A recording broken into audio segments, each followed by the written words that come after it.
Kabayan, pupulsuhan ko lang yung naging panayam ni ni Karen Davila kay Mayor Magalong, ha? Lumalabas kasi pag ini-interview mo si Magalong kung ano yung pakiramdam niya kay kay Duterte. Looking back, talagang hindi siya nagbago eh. DDS pa rin siya, no? Kung titingnan ko yung pagtanaw niya, malaki pa rin yung pagtanaw niya ng utang na loob kay Duterte dahil nagkaroon ng katahimikan daw sa kalsada. Ang masasabi ko lang, hindi ka talaga pwedeng maging miyembro ng ICI, no? Advisor ka dati, di ba? Mabuting nawala ka ron.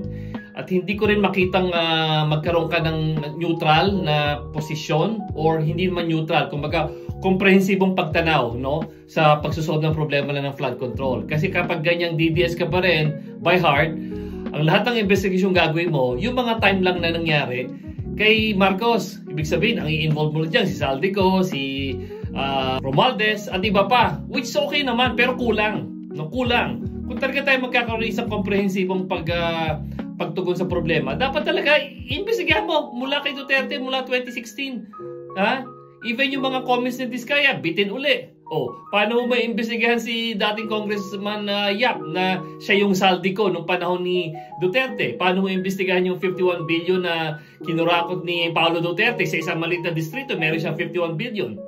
So maraming sablay dahil nandun pa rin yung pagiging DDS mo.